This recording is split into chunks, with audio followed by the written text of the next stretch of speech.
Je m'appelle Hélène. À 58 ans, on ne court plus après les chimères, et l'on apprend à apprécier la sécurité des habitudes. Ce mardi-là, le mois de décembre se montrait particulièrement impitoyable, drapant les environs de Varsovie sous un manteau de givre et de vent cinglant qui s'engouffrait dans les moindres interstices des vêtements. Je me tenais dans la file d'attente de mon petit commerce de quartier, serrant mon vieux sac de course usé contre ma poitrine pour tenter de conserver un peu de chaleur corporelle. Tout au bout de la caisse, une femme d'un certain âge, frêle et voûtée sous un châle de laine délavée, cherchait désespérément quelques pièces au fond d'un porte-monnaie en cuir craquelé. Ses doigts, noueux et bleuis par le froid polaire, tremblaient sous l'effet de l'embarras croissant. Sur le tapis roulant, ses achats dessinaient une fresque d'une tristesse infinie. Une miche de pain rassis, 1 litre de lait, 3 petites pommes de terre terreuses et un oignon solitaire. « Je suis navrée, ma brave dame », a soupiré Clara, la caissière, dont le regard trahissait une fatigue accumulée durant des heures de labeur. « Il manque exactement 1 € pour clore votre compte et valider vos achats. » La vieille dame a balbutié des excuses inaudibles, retournant ses centimes avec une confusion qui m'a transpercé le cœur. Pourtant, j'avais compté avec une précision chirurgicale avant de quitter ma modeste demeure. Tout semblait parfaitement exact. Derrière moi, l'impatience commençait à gagner la file d'attente. Les gens soupiraient bruyamment, consultaient leur montre avec nervosité, pressés de regagner la tiédeur de leur foyer pour échapper à la tourmente. Quelque chose en moi a soudainement basculé, une impulsion que je ne saurais expliquer. Combien de fois étais-je passé devant la détresse sans oser la regarder en face par simple commodité? Aujourd'hui, je ne pouvais plus être cette spectatrice indifférente au sort d'autrui. Clara, facturer ce solde sur mes propres achats, ai-je lancé en tendant un billet de 20 € par-dessus l'épaule de la vieille dame. Je règle la différence immédiatement. La femme s'est retournée brusquement, ses yeux s'agrandissant sous le choc de cette générosité impromptue. « Oh, ma chère, vous ne devriez pas faire un tel sacrifice. Je peux simplement reposer un article sur le comptoir. » J'ai souri, sentant une chaleur inédite m'envahir malgré le froid. « Ne vous tourmentez pas pour une somme aussi dérisoire. C'est une bagatelle, vraiment, profitez de votre repas. » C'est à cet instant précis que j'ai croisé son regard, et j'ai ressenti un frisson inexplicable, presque électrique, me parcourir l'échine. Ses yeux n'étaient pas ceux d'une femme égarée ou affaiblie par l'âge. Ils possédaient une profondeur abyssale, une clarté presque surnaturelle qui semblait sonder les tréfonds de mon âme.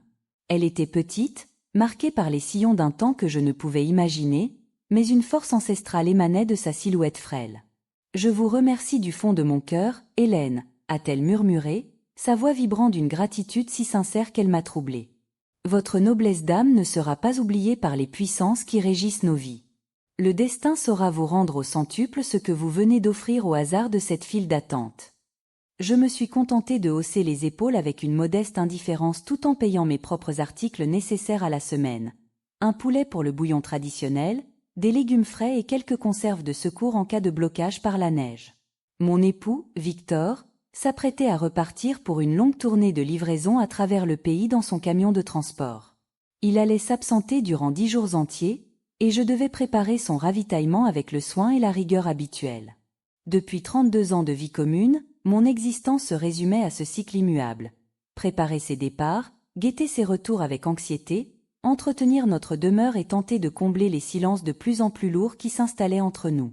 Alors que je m'apprêtais à franchir le seuil du magasin pour affronter les bourrasques, j'ai senti une poigne de fer, surprenante de vigueur, se refermer sur ma manche.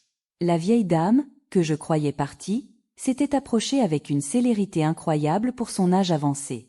Elle a pressé son visage contre le mien, et j'ai pu percevoir l'arôme entêtant d'un mélange d'herbes séchées et de naphtaline qui émanait de ses vêtements sombres. « Écoute-moi avec la plus grande attention, ma petite », a-t-elle soufflé d'un ton si impérieux qu'il m'a pétrifié sur le bitume glacé. « Quand ton époux quittera le foyer familial cette nuit pour entamer son voyage, ne touche pas à la neige qui recouvre la cour. Tu m'entends bien ? Quoi qu'il arrive, et même s'il insiste avec violence, ne dégage pas le chemin avant les premières lueurs de l'aurore. Laisse la blancheur intacte, car ton avenir et ton existence même en dépendent. Crois en la sagesse d'une vieille femme qui a vu bien des tempêtes détruire des vies. » Je suis resté immobile de longues minutes, regardant sa silhouette disparaître progressivement dans le tourbillon de neige qui balayait la rue déserte. Ces paroles résonnaient dans mon esprit comme une prophétie funeste dont je n'arrivais pas à saisir le sens caché. Était-ce la folie de la solitude ou un début de sénilité qui la faisait parler ainsi? Pourtant, son regard était si lucide, si chargé d'une certitude qui ne laissait aucune place au doute. Dehors, le vent de la Baltique me frappait de plein fouet, et je me suis hâtée vers l'arrêt de bus, m'enveloppant dans mon écharpe de laine pour tenter de chasser ce sentiment d'angoisse.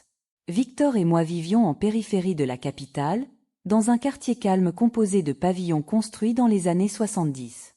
Cette maison était l'héritage de mes parents, un édifice solide que j'avais entretenu durant 3 décennies avec une dévotion presque religieuse. En franchissant le seuil de ma demeure, j'ai été accueillie par l'obscurité et une fraîcheur inhabituelle. Victor n'avait pas jugé utile de régler le chauffage avant de s'absenter pour le dépôt où il préparait son convoi.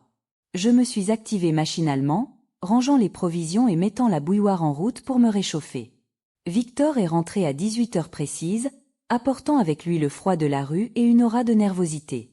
C'était un homme robuste, au visage tanné par les milliers de kilomètres parcourus chaque année au volant de ses poids lourds. À 59 ans, il conservait une dureté de caractère qui m'intimidait encore après tant d'années de mariage. « Tout est prêt pour mon départ nocturne », a-t-il grogné en guise de salutation, sans même daigner poser son regard sur moi, absorbé par son outil de communication. Je lui ai préparé son thé, ajoutant les 3 cuillères de sucre qu'il exigeait toujours, tandis qu'il consultait nerveusement ses messages. Où était passée la tendresse, la complicité des premières années? Je me souvenais avec nostalgie d'un temps où il me racontait ses périples sur la route, où nous partagions nos rêves de voyage ensemble lors de nos vacances. Aujourd'hui, un mur de glace infranchissable s'était érigé entre nous, et nous vivions comme 2 étrangers partageant le même toit. « Écoute, Hélène, la neige commence à s'accumuler de façon dangereuse dans l'allée centrale », a-t-il lancé soudainement d'un ton sec. « Tu dois impérativement dégager le passage dès mon départ. Si cela gèle durant la nuit, je ne pourrai pas effectuer la moindre manœuvre au retour et toi non plus avec ton véhicule. Fais-le ce soir, sans attendre demain matin, c'est un ordre. » Les paroles de la mystérieuse vieille dame du magasin ont immédiatement ressurgi dans ma mémoire avec une force incroyable. Ne touche pas à la neige. Ne dégage pas le chemin. Victor, il fait désormais une nuit noire et la tempête semble redoubler d'intensité au dehors. Ai-je tenté de protester d'une voix timide mais déterminée. Je m'en occuperai demain au lever du soleil, c'est bien plus raisonnable et moins dangereux pour ma santé. Son regard s'est durci instantanément, reflétant une colère froide que je connaissais trop bien. J'ai dit ce soir, Hélène, pas demain. Tu n'es pas faite de sucre, une demi-heure de travail physique ne va pas t'anéantir. Je pars dans 1 heure, les documents administratifs sont signés et le chargement est scellé. Il a bu son thé d'un trait avant de monter à l'étage pour boucler son sac de voyage avec fracas. Je suis restée seule dans la cuisine, écoutant le hurlement sinistre du vent contre les parois de la maison. La tentation de lui obéir pour acheter la paix était forte, mais une peur irrationnelle, ancrée dans les paroles de Marguerite, me retenait sur ma chaise. 1 heure plus tard, Victor est redescendu, revêtu de sa tenue de route épaisse.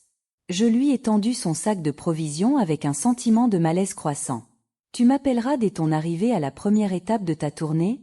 ai-je demandé, bien que je connaisse déjà sa réponse évasive. « Peut-être, si le réseau me le permet et si j'ai le temps. On verra bien. » Il n'y eut pas de baiser d'adieu, seulement un hochement de tête distrait et froid. « N'oublie pas la neige, c'est impératif pour la sécurité de la maison. » a-t-il martelé une dernière fois avant de fermer la porte avec un bruit sourd qui a fait vibrer les vitres. J'ai entendu son moteur démarrer, puis le silence est revenu, plus pesant que jamais dans ce pavillon vide. Je me suis installée près de la grande fenêtre du salon, observant la cour qui disparaissait lentement sous un linceul blanc et immaculé. La lumière faiblarde du réverbère éclairait les flocons qui dansaient une valse macabre sous les rafales de vent. Mon corps était perclus de fatigue après cette journée éprouvante, mais mon esprit refusait catégoriquement de trouver le repos nécessaire. Pourquoi cette inconnue m'avait-elle averti avec une telle solennité et une telle insistance?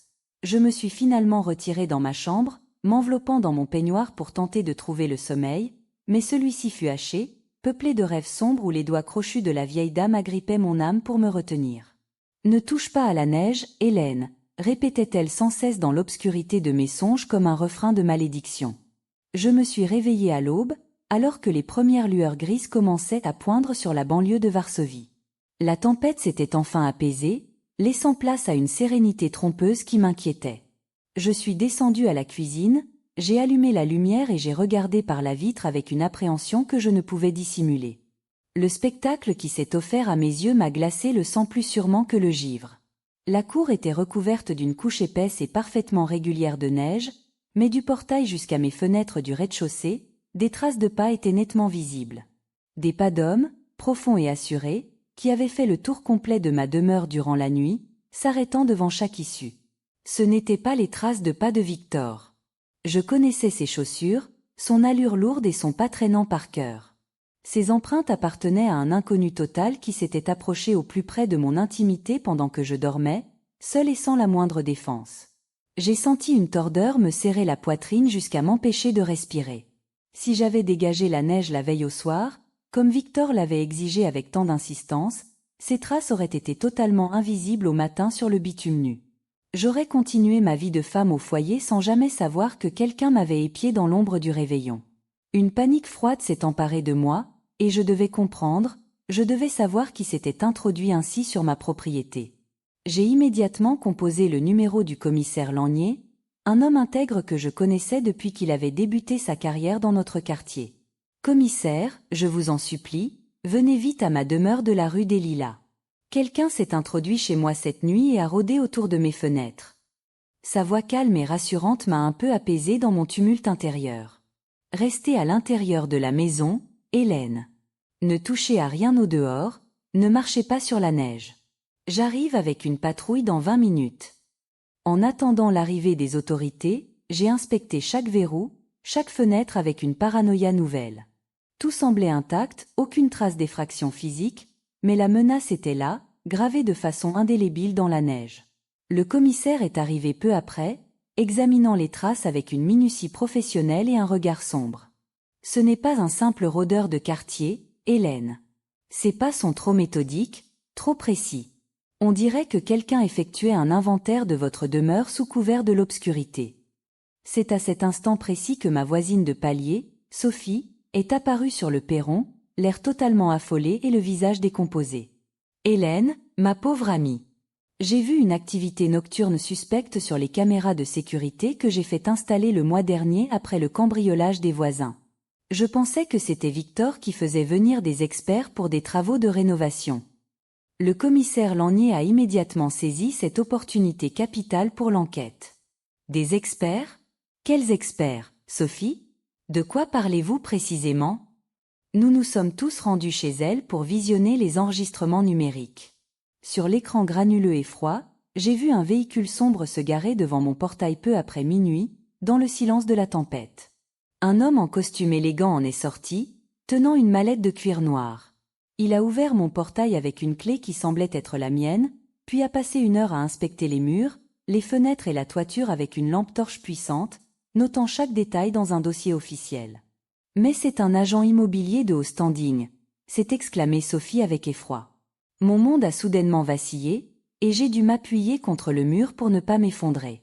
Pourquoi un agent immobilier visiterait-il ma maison en province en pleine nuit, alors que Victor venait de partir pour sa tournée? Le commissaire Lanier a identifié le logo discret sur le véhicule, Weber Immobilier. Dès le milieu de la journée, nous nous trouvions dans le bureau luxueux de cette agence en centre-ville. Le directeur, M. Weber, nous a reçus avec une politesse de façade qui masquait mal son malaise profond face à la présence de la loi. « Monsieur Weber, nous enquêtons sur une visite nocturne non autorisée à la demeure de Madame Hélène », a déclaré le commissaire d'un ton qui ne souffrait aucune contestation. L'homme a ouvert un dossier volumineux posé sur son bureau de chêne. Mais cette propriété est en cours de cession définitive. Monsieur Victor Bogargartner nous a mandaté officiellement il y a 15 jours pour une vente rapide. Il a fourni l'intégralité des documents nécessaires, y compris une procuration notariée signée de la main de son épouse pour agir en son nom. J'ai senti le sol se dérober sous mes pieds, une sensation de vertige m'aspirant vers le néant. Une procuration ? Mais je n'ai jamais rien signé de tel, je vous le jure.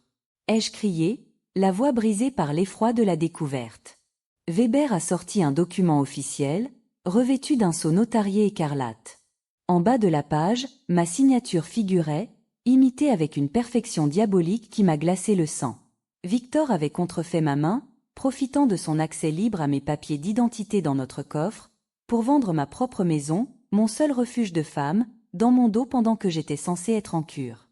Le choc de cette découverte fut comme un acte de malveillance physique, une blessure que le temps aurait du mal à cicatriser.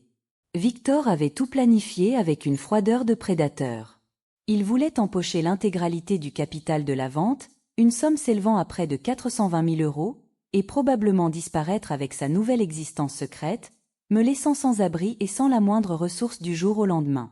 L'agent immobilier a admis, sous la pression du commissaire, que Victor avait exigé une visite discrète et nocturne, prétextant que ma santé mentale était fragile et que je ne devais pas être alarmée ou perturbée avant la signature finale de l'acte de vente. Le commissaire Lanier a immédiatement lancé une procédure officielle pour fraude aggravée, usage de faux documents et abus de confiance majeur. Le destin a placé cette mystérieuse vieille dame sur votre chemin au bon moment, a murmuré le commissaire en me raccompagnant vers ma demeure, désormais sous surveillance. Sans son avertissement cryptique de ne pas toucher à la neige, vous auriez effacé vous-même les preuves de cette intrusion malveillante, et l'acte de vente aurait été finalisé bien avant votre retour de Varsovie. Victor fut appréhendé par les forces de l'ordre à la frontière le lendemain soir, alors qu'il tentait de quitter le territoire polonais avec des documents compromettants. Il a tout avoué lors de son interrogatoire. Ses dettes de jeux massifs contractées dans des cercles clandestins et sa volonté de repartir à zéro loin de moi, qu'il considérait comme un fardeau inutile. Il n'a exprimé aucun remords sincère, seulement la rage d'avoir été démasqué par un simple amoncellement de neige qu'il n'avait pas pu contrôler. La procédure de dissolution de notre union fut rapide et marquée par une tristesse infinie, mais j'ai conservé l'intégralité de ma demeure familiale grâce à l'intervention de Maître Weber. L'acte de malveillance de Victor l'a conduit vers un centre de rétention pour plusieurs années de solitude forcée. Aujourd'hui, je travaille à la bibliothèque de la ville, entouré de livres qui ne me trahissent jamais et qui m'offrent une paix que je n'avais plus connue depuis des décennies. J'ai rejoint un groupe de peinture avec Sophie et d'autres femmes qui ont appris, elles aussi, à se reconstruire pierre par pierre après une tempête dévastatrice. Je n'ai plus jamais revu Marguerite, cette vieille dame du magasin, mais chaque fois qu'un flocon de neige se pose sur ma fenêtre de cuisine, je murmure un merci silencieux vers l'invisible. J'ai appris que la bonté envers un inconnu est parfois la clé d'or qui ouvre la porte de notre propre salut. Je suis Hélène, et j'ai enfin trouvé la paix véritable sous mon propre toit, libérée des ombres du mensonge.